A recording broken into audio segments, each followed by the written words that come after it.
So এবার যদি camera সেকশনে আসি, তাহলে ক্যামেরা সেকশনে এই ফোনটা রেয়ারে 50 মেগাপিক্সেল ক্যামেরা পাচ্ছেন, ফ্রন্টে 8 মেগাপিক্সেল ক্যামেরা পাচ্ছেন। 50 মেগাপিক্সেল দিয়ে আমি বেশ কিছু ছবি তুলেছি আউটডোরে, আপনারা দেখতে পারেন। শীতের কুয়াশাচ্ছন্ন যেই শহরটা, সেটার ছবিগুলো আপনারা দেখতে পাচ্ছেন। কোনো এক্সট্রা সোর্স অফ লাইট নাই, কারণ সূর্য উঠে নাই, আপনারা দেখতে পাচ্ছেন। সো খারাপ বলা যাচ্ছে না, ডিসেন্ট আমি বলবো। এই বাজেটে এটার চেয়ে বেটার ক্যামেরা স্টিল অ্যাভেলেবেল। ক্যামেরার দিক থেকে যে অনেক ভালো কাজ করছে, বাট তা না 50 মেগাপিক্সেল দেখে যে অনেক ভালো ক্যামেরা তারা দিয়ে দিছে, ব্যাপারটা তা না। অনেক বেটার আমার কাছে লাগে নাই, বাট স্টিল চলনসই ক্যামেরা। এন্ড ফ্রন্টে 8 মেগাপিক্সেলও ডিসেন্ট জব করছিল আর কি, খারাপ বলা যাচ্ছে না। এন্ড এই বাজেটে আরেকটু আমি বেটার আশা করতে পারি স্যামসাং যেহেতু, বাট স্টিল এটার ক্যামেরাটা আমি ডিসেন্ট কাতারেই রাখবো। 10-এ 6 পাবে এটার ক্যামেরা যদি আমি রেটিং করি আর কি। তারপরে সাথে যে এখন কম্পেয়ার আসবে, আপনারা আগে থেকে আমাকে কমেন্ট সেকশনে জানাতে পারেন যে কি কোন কোন ফোনের সাথে কম্পেয়ার চাচ্ছেন, সেটাতে আরো ভালোভাবে আপনারা বুঝতে পারবেন যে এই ফোনটার ক্যামেরা থেকে শুরু করে ওভারঅল এই ফোনটা কোথায় স্ট্যান্ড করছে আর কি। সো এবার আমরা ব্যাটারি সেকশনে আসি, তাহলে 5000 mAh ব্যাটারি পাচ্ছেন।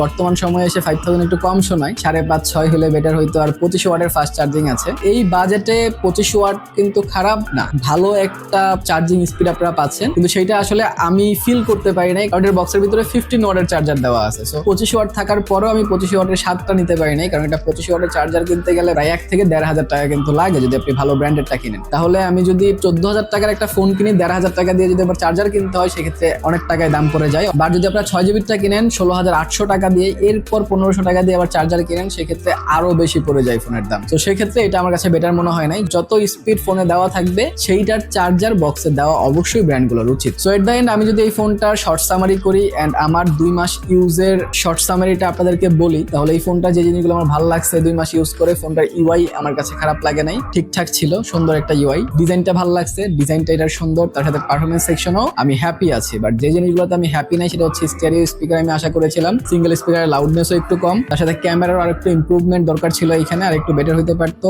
আর ডিসপ্লের কোয়ালিটিটা আর একটু বেটার হইতে পারতো, অথবা তারা বেজেল কমাইতে পারতো, অথবা জাস্ট পাঞ্চল দিলেও আমি হ্যাপি থাকতাম ডিসপ্লে সেকশনে। সো ভালো খারাপ সবকিছুই আমি আলোচনা করেছি এন্ড সমালোচনাও করেছি। আপনারা বুঝতে পেরেছেন আই হোপ যে আপনাদের এই ফোনটা নেওয়া উচিত হবে কিনা 14,000 অথবা 16,800 টাকা খরচ করে। যদি এই ভিডিওটা থেকে একটু ভ্যালু আপনারা পেয়ে থাকেন, এই ধরনের ভিডিও আপনারা আরো চান, তাহলে আমাকে কমেন্ট সেকশনে জানাতে পারেন। আর অবশ্যই লাইক টাইক দিয়ে দিতে পারেন, সাবস্ক্রাইব তো মাস্ট। আর যদি চিন্তা করেন যে ভাই আমার ব্র্যান্ড নিয়ে সমস্যা নাই, অন্য ব্র্যান্ডও সাজেস্ট করতে পারেন, একটা ভালো ফোন আসলে কি হয় এই বাজেটে, তাহলে Helio 55 লেটেস্ট আসছে, সেইটারও একটা ফুল ক্রেজি রিভিউ আমি করে রাখছি, সেইটা দেখে এরপর ডিসাইড করতে পারেন কোনটা নেবেন। এই দুটোর মধ্যে কম্পেয়ারও আসবে, সো সাবস্ক্রাইব করে রাখেন, কাজে লাগবে। আর ওই ভিডিওটা দেখতে হইলে এইখানে ক্লিক করতে হবে। সো ভালো দিন শুরু থাকেন, ভিডিওটা ভালো লাইক কমেন্ট শেয়ার করে দিয়েন। দেখা হবে পরের ভিডিওতে। টিল দেন, আল্লাহ হাফেজ।